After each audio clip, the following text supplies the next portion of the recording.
which is complete bullcrap in my opinion.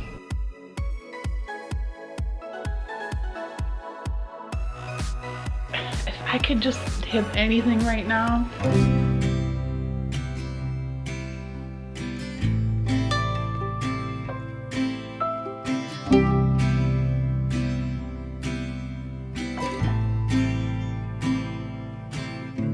Yeah, thank you. Sure. Cash card? Card, please. Hey guys, so it is Sunday. We're having family over for a cookout, so we're kind of just getting stuff done around the house.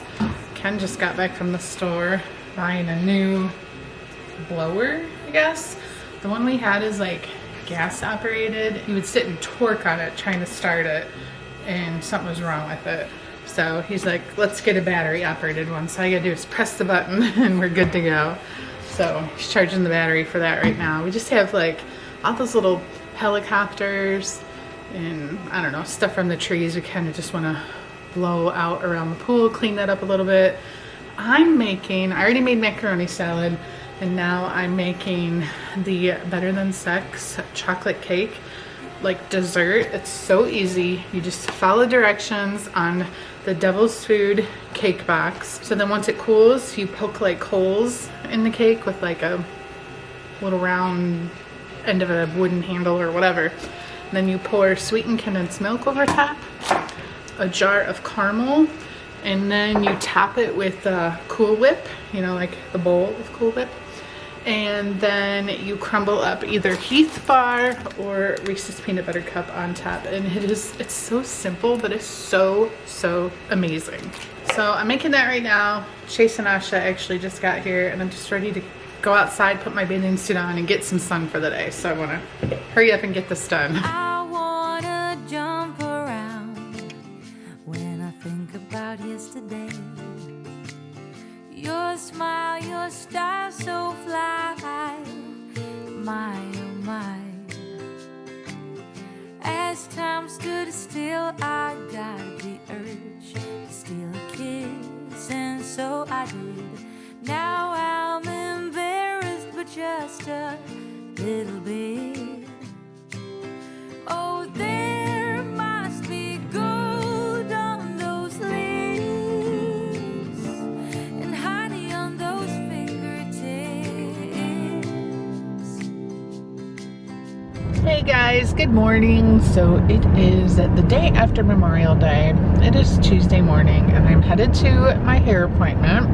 And then after that, I get to go to the gynecologist for a yearly exam. Such a fun day. I don't know why I'm feeling a little bit anxious. I usually don't get that nervous, like going to the gynecologist. I mean, I've done it how many times? It's hard to say sometimes what brings on feelings of being anxious. Sometimes it's just that I have so much to do. I also had to pick up my grandma's ashes today, and I have to call hospice about having one of the clergy members there do my like grandmother's memorial thing on Saturday. So it's not like I have a huge to-do list. I shouldn't be that like worked up about anything, but I can just feel it. Like my chest feels a little heavy, and it'll just enter in my pop in my head here and there like, ooh, I don't feel relaxed today. I don't know, a lot of this stuff is new to me, and maybe it, you know what, I know where my anxiousness is probably coming from.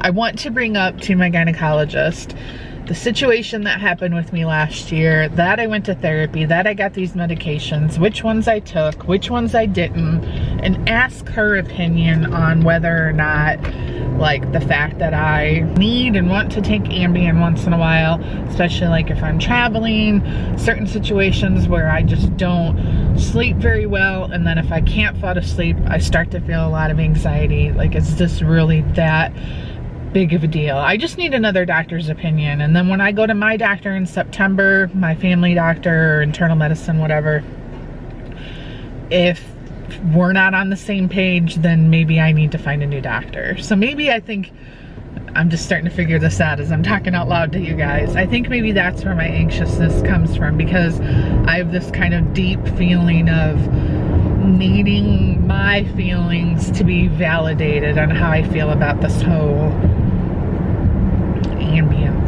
I guess it's just like, it's my crutch. It's not that I'm full-blown addicted to it, but there's just this somewhere in my brain that is like, I have to have it available if I need it. And I think I have like 10 pills left, so not that I'm gonna be needing them anytime soon. It's just like, I don't know, does anybody understand where I'm coming from with all of this? Let me know in the comments below if you have gone through this. Alright guys, so hair is done. Just did the touch up. Got my roots touched up and a little trim per usual. I've been making it every 5 weeks because with my hair darker like this, the grays just all right in here just start to, and my part just start to show way too much. So I wanted to give you guys a little update on the Justin Bieber ticket situation because that concert is coming up this Sunday actually. So if you recall back, I bought these tickets from Vivid Seats about a year ago. And I didn't think it was that big of a deal that I didn't get the tickets transferred to me right away. I'm like, I understand concerts a year away. I'm sure I'll get the tickets soon.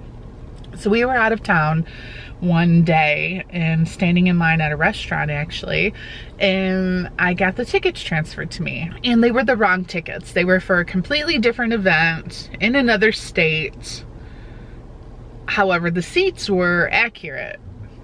But I declined the tickets and I contacted Vivid Seats and I'm like, the seller tried to send me tickets that were not the right tickets. Like, I want to make sure I'm going to get the right tickets. And they were like, oh, don't worry, you'll get the right tickets. So I had contacted them through Instagram, I blasted them on Twitter. So I had all these people calling me, trying to reassure me that my correct tickets would be coming soon. But then again, they kept saying, but it might be like just a week before the event. All these ticket people that sell tickets, they deal with thousands of tickets. Their systems are automated, blah, blah, blah. I'm like, well, that doesn't make me feel good. I just spent $1,800 on 2 tickets that I specifically picked out these seats because I get anxiety at concerts sometimes when I'm surrounded by a lot of people. So I had paid this ridiculous amount of money for the specific seats. I'll put the seating chart on the screen for this front row right off the floor. Nobody would be in front of me. I mean, talk about the amount of air that I was going to be able to breathe in at that concert and not at all feel claustrophobic. Anyways, the last girl that I had talked to on the phone months ago told me that for my inconvenience, they were going to give me this credit on my account. And first it was $1,000 and then they increased it to $2,000 because I kept emphasizing to her, like, I appreciate the credit, but I really want to go to this concert and I want the seats that I paid for obvious reasons. And they're like, that's okay. We're just going to give you this credit for, you know, the inconvenience, blah, blah, blah. We're waiting and waiting. I actually blasted them on Instagram again like a month ago. They DM'd me and assured me that I was going to be getting my tickets soon. It said by May 29th you would have your tickets, which would have been Sunday, I believe. Well, last Friday I actually got my tickets, and guess what, guys? They're not the tickets I paid for. So their refund policy basically says that you will get your money back a guarantee, if you do not receive the tickets that you purchased or tickets of equal or better value. So technically they could give you seats that are, they feel, and this would be subjective, this would be someone's opinion, would be equal to the seats that you purchased, which is complete bullcrap in my opinion. People buy specific seats for reasons that are no one's business, like myself, and I wanted those seats. So here's the seats that they gave me. I'll put the chart back up on the screen again. So they're on the floor, not the first section, not the center section, off to the side. I will say that I like that they're aisle seats, so that gives you a little bit more breathing room. And when you look at the floor at Little Caesars Arena, since it's not general admission and it is assigned seats, it's not like you're packed in like sardines. I'm glad it's assigned seats. However, it still just really pisses me off because it's not the seats that I paid for. Well, I talked to Ken and I'm like, what should we do? I could call Vivid Seats and I could tell them, look, this is the reason I picked out these seats. These seats are not sufficient. What are they gonna say? Well, what seats would you like? And if you look at the seats that are left available for that particular concert, nothing that would be better than the seats that they offered me. So it just blows my mind that this is how these companies can work. That they think that they can just give you what they think is equal to value, and you're just supposed to suck it up, go to the concert and enjoy those seats and not say anything. So I don't know. I find it very frustrating. And would I purchase seats through Vivid Seats again? No, I would not. I do not support their company. I think it's a terrible policy, and I think it's ridiculous that people can sell tickets that they don't actually have. Complete bullcrap. And I know I'm sitting here saying this, and some of you are probably like, oh my God, I would die for those seats. You should be thankful, whatever. I get it. I cannot wait for the concert. I'm so excited. I'm not saying they're horrible seats. It just ticks me off because it's not the seats that I paid for. I just feel like it's going to be fine, and I am grateful to even have the opportunity to go. But at the end of the day, Vivid Seats sucks. Their policy sucks. And I recommend buying your tickets through Ticketmaster or SeatGeek or somebody else, because that was some bull crap. All right, so now I get to go into the gynecologist and get an exam. Yippee skippy, so excited. All right, so I'm back home from the doctor's. Carly and I just ate lunch, and now she's sitting out at the pool waiting for her friend to come over, so I thought I would go out there and chat with her for a little bit. Carly has a huge announcement coming up. Her life is about to be headed in a different direction than what I thought it was going to.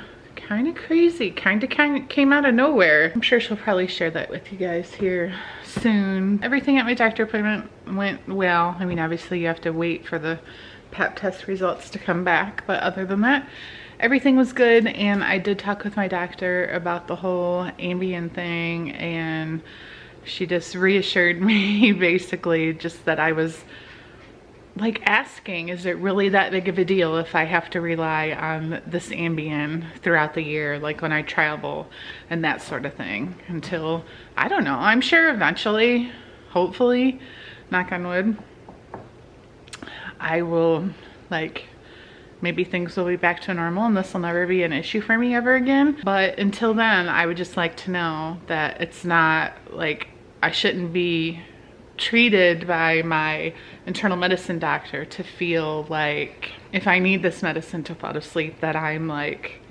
doing something bad, doing something wrong. She's like, as long as I'm not abusing it, relying on it to sleep all the time, that it's, if it's in certain circumstances, like that's okay. So I feel like, I mean, you have to get a prescription to get Ambien, so it's not like you can abuse it. Anyways, it's going to be controlled by a physician writing that prescription. So she basically told me that if, when I go see my doctor in September, if I discuss it with her and it ends up being a problem, that I can always get the Ambien from my gynecologist instead.